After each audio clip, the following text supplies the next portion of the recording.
আসসালামু আলাইকুম আরহামতুল্লাহি ওবারাকাতুহ।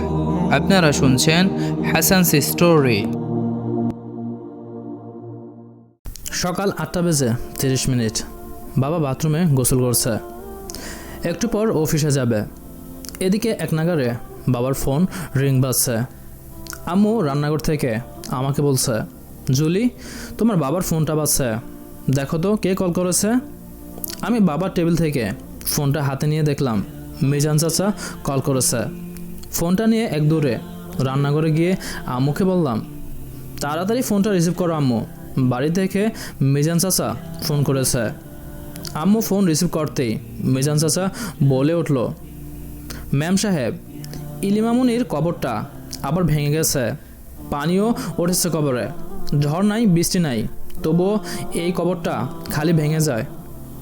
আমি আম্মুর পাশে দাঁড়িয়েছিলাম, তাই ফোনের ওই পাশ থেকে মিজান চাচার কথা অস্পষ্ট হয়ে আমার কানে এলো। ইলিয়াপুর নাম শুনে আমি আঁতকে উঠলাম।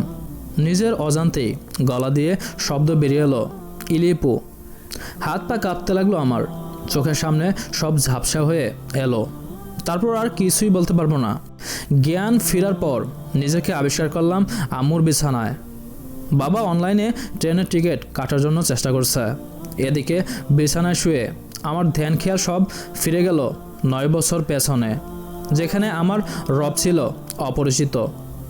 21 জুলাই 2011 সন্ধ্যায় মাগরিবের আজান ভেসে আসলো বাসার পাশে থাকা 3টা মসজিদ থেকে। ইলিয়াপুর গানের টিচার চলে এসেছে। মাগরিবের আজান শেষ হওয়ার সাথে সাথেই রেওয়াজ শুরু হয়ে গেল। আপু বিভিন্ন প্রোগ্রামেও গান গায়। গানের বিষয় হচ্ছে লোকসঙ্গীত।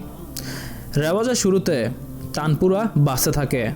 আপু এক নাগারে মাথা ধুলাতে থাকে, সাথে সাথে আমাদের উৎসাহমূলক করতালি। গান করতে করতে এশার আজানের শব্দও পেলাম।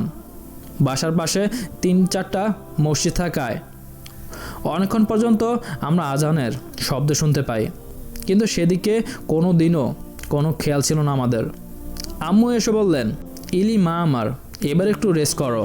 ইলিয়াপু বলল, আম্মু পরশু থেকে তো রমজান মাস শুরু, এবার কিন্তু রমজানের প্রথম সপ্তাহেই আমাকে সব শপিং করে দিবে প্লিজ। ঈদের 3য় দিন একটা কনসার্টে পার্টিসিপেট করতে হবে, আগে থেকে সব ড্রেস বানিয়ে রাখবো, পরে এত ঝামেলা করতে পারবো না। আম্মু বললেন, তুমি কোনো চিন্তা করো না, রমজানের প্রথম সপ্তাহেই তোমার যা যা লাগবে সব কিনে ফেলবো।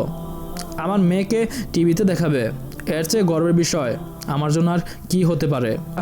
রাত 12টা 30 মিনিট, সবাই ছাদে বসে চা খাচ্ছে আর ইলিয়াপুর গান শুনছিলাম। কারে করেছে সন্ধান, সন্ধানে কি ফল, সন্ধানে মিলে না কিছুই, জনমন বিফল। চা গান আর আড্ডা এসব করতে করতে অনেক রাত হয়ে গেল। সবাই নিচে নেমে এলাম। ঘড়িতে তখন 2:45টার কাছাকাছি। ইলিয়াপু আমাকে বলল, জুলি, কাল রাতে এই টাইমে আমরা সাহারি করব। জানিস জুলি, রমজান মাসটা আমার কাছে ইমাজিং লাগে। সারা রাত জেগে থাকা যায়, বিকাল পর্যন্ত ঘুমানো যায়, আহা কি শান্তি। আমি আর ইলিয়াপু একই বিছানায় থাকতাম। সেদিন কাঁচা ঘুমের মধ্যে বুঝতে পারলাম ইলিয়াপু আমাকে জোরে একটা লাথি মেরেছে। প্রচণ্ড মেজাজ খারাপ হয়ে গেল আমার। কাঁচা ঘুম ভেঙে গেল। শুনতে পেলাম ফজরের আজান হচ্ছে।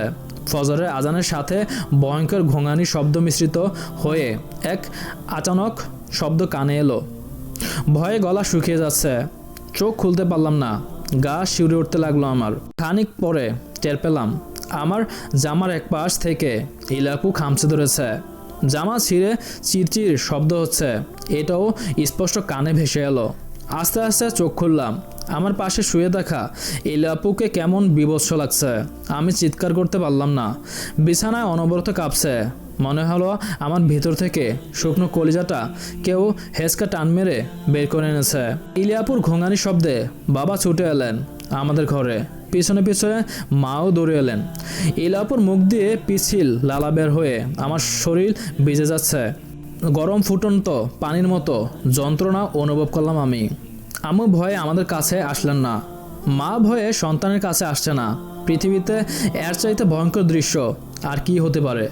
বাবা রুমের দরজা খুলে মসজিদের দিকে দৌড় দিলেন। একটু পর একজন হুজুরকে সাথে নিয়ে বাসায় ফিরলেন।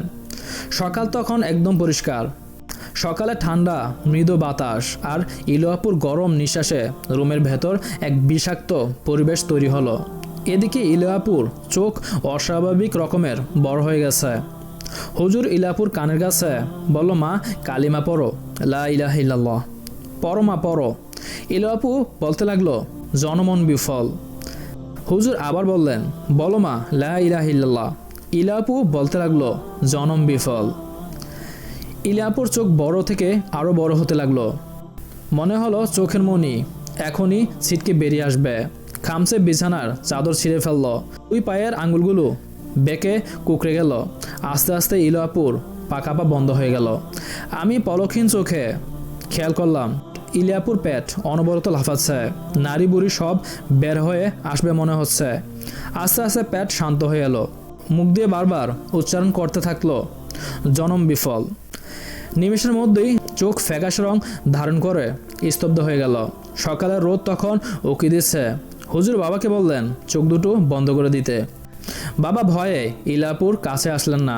হুজুর নিজেই চোখ বন্ধ করে দিলেন। আমি কাঁদতেও পারছি না। অসহায় মনে হলো নিজেকে। ইলাপুকে কবর দেওয়া হলো আমাদের গ্রামের বাড়িতে। অনেক কষ্টে ইলাপুকে কয়েকবার রাখা হয়েছিল কবরে। 3টা কবর খোঁড়া হয়েছিল, কিন্তু 3টা কবরেই পানি উঠেছিল বারবার। তারপর কোনো রকম বাঁশের ফালিগুলো পানির উপর রেখে সেভাবেই আপুকে কবর রাখা হয়। মাঝে মাঝে ঘুম ভেঙে গেলে দেখতাম ইলাপু আমার পাশে শুয়ে আছে। আমি চোখ খোলা মাত্রই আমার বুকের ওপর উঠে বসতো আর আমার গলা তার দুহাত দিয়ে চেপে ধরত আর বলতো, তোরা কেন? তখন আমার গানের সাথে করতালি দিতি। তোদের জন্য আমি তো আমার রবকে চিনতে পারিনি। তুই কেন আমার দুনিয়ার সাথী হয়েও কবর সাথী হলি না? আমি চিৎকার করতে চেয়েও চিৎকার করতে পারতাম না। নিঃশ্বাস আটকে যেত আমার। গত 9 বছরে বেশ কয়েকবার কবর ভেঙে পানি উঠেছে, আবার সেই কবর মেরামত করা হয়েছে, আবার ভেঙে গিয়েছে। ইলিয়াপুর কথা মনে হলে আমার কানে এখনও তার ঘোঙানির শব্দ স্পষ্টভাবে বাজতে থাকে। চোখের সামনে বাজতে থাকে মৃত্যুর পূর্বের মুহূর্তে তার ঠোঁট নিংড়িয়ে বলতে থাকা শব্দ, জনমন বিফল। গল্পটি আপনাদের কাছে কেমন লাগলো তা কমেন্টে জানাবেন। এমন নতুন নতুন আরও গল্প পেতে আমাদের চ্যানেলটি সাবস্ক্রাইব করুন এবং বেল বাটনটি অন করে দিন। Thank you for watching our video.